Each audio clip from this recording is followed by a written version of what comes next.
Hello everyone, welcome back to my channel. I hope তোমরা সকলেই ভালো আছো আর আমরাও সবাই খুবই ভালো আছি। তো আজকে ব্লগটা স্টার্ট করছি ইভিনিং থেকে। মর্নিং থেকে সময় হয়ে ওঠেনি, তাই জন্য আজকে ইভিনিং থেকে ব্লগটা স্টার্ট করছি। তোমার সাথে আমি শেয়ার করব ডিনারের রেসিপি, পালক পানির রেসিপি।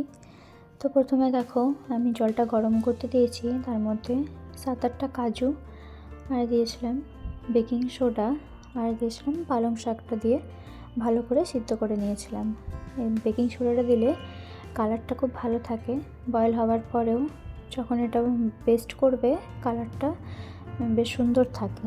তারপর দেখো দিলাম নুন। জাস্ট 5 মিনিটের মতন বয়েল করে আমি ঠান্ডা জলের মধ্যে এগুলোকে ডিপ করে দিয়েছিলাম। তারপরে দেখো আমি নিয়েছিলাম 300 গ্রামের মতো পনির, আর পনিরটা ছোটো ছোটো কিউব করে কেটে নিয়েছিলাম। তারপরে দেখো পালং শাকটা সিদ্ধ হয়ে গেছে, তো তার মধ্যে মাম্মা এসেছিলো, ও ড্রয়িং করেছিল সেটা দেখাতে। তো দেখো ড্রয়িংটা কীরকম হয়েছে।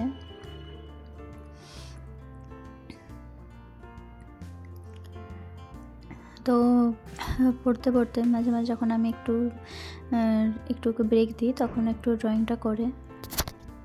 তারপর দেখো পালং শাকের মধ্যে আমি দিয়েছিলাম কাঁচা লঙ্কা, আর কাজুগুলো তো ছিলই, তার সাথে দিয়েছিলাম একটু লেবুটা দিলে কালারটা বেশ ভালো থাকে। তারপরে দেখো আমি অল্প সাদা তেল নিয়ে প্রথমে পনিরগুলোকে খুব একটা ডিপ ফ্রাই না, হালকা করে ফ্রাই করে নিয়েছিলাম একটু নুন দিয়ে। তারপর দেখো সেই তেলের মধ্যে 2 চামচের মতো দিয়েছিলাম ঘি, তারপর দিয়েছিলাম জিরে, একটু দিয়েছিলাম হিং, তারপর প্রথমে দিয়েছিলাম রসুন কুচি, একটু ভাজা ভাজা হতে দিয়েছিলাম আদা কুচি, তারপরে দেখো ছোটো ছোটো করে পেঁয়াজগুলো কুচিয়ে রেখেছিলাম সেগুলো দিলাম। তারপর অল্প নুন দিয়েছিলাম, তারপর টমেটো দিলাম। এরপরে মধ্যে দেবো জিরে গুঁড়ো, ধনে গুঁড়ো, দিয়েছিলাম লঙ্কার গুঁড়ো, আর দিয়েছিলাম গোলমরিচের গুঁড়ো। সব কিছু একটু ভালোভাবে মিক্স করে নিতে, একটু ভাজা ভাজা যখন হয়ে যাবে তখন এর মধ্যে মিক্স করে দিয়েছিলাম ওই পালং শাকের যে পেস্টটা। পালং শাকের পেস্টটা দিয়ে ভালোভাবে নাড়াচাড়া করে একটু কষিয়ে নেবে। তারপরে স্বাদ মতো নুন, আর একটু মিষ্টি মিষ্টি ব্যাপারটা ভালো লাগে তো আমি একটু চিনি দিয়েছিলাম। তারপর দিয়েছিলাম একটু গরম মশলা। সব কিছু ভালোভাবে কষিয়ে নিয়ে তারপরে পনিরগুলো এটার মধ্যে দিয়ে একটু জল দিয়ে একটু ফুটতে দিয়েছিলাম।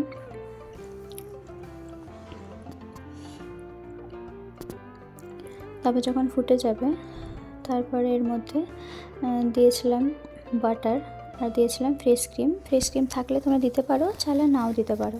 তো দেখো আমি ওই বেকিং সোডা দিয়ে এটা বয়েল করেছিলাম আর লেবুটা দিয়েছিলাম বলে পালং শাকের কালারটা দেখো অ্যাজ ইট ইজ আছে সেরকম, আর হলুদ কেউ দেবে না, কেননা কালারটা নাহলে একটু অন্যরকম হয়ে যাবে। তারপরে দেখো মাম্মা একটু ডান্স করছিল, তো আমাকে বললো দেখতে, তো দেখতে এলাম। তো দেখো আমার এদিকে পালক পানিরটা রেডিও হয়ে গেছে।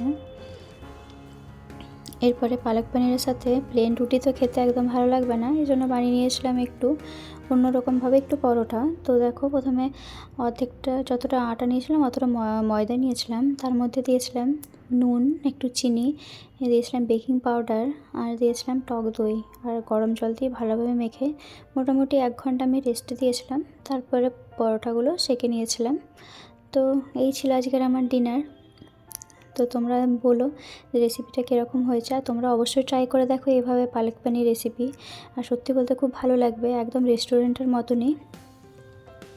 আর পরোটাগুলো বেশ ভালো হয়েছিল। তো এই ছিল আজকের আমাদের ডিনার।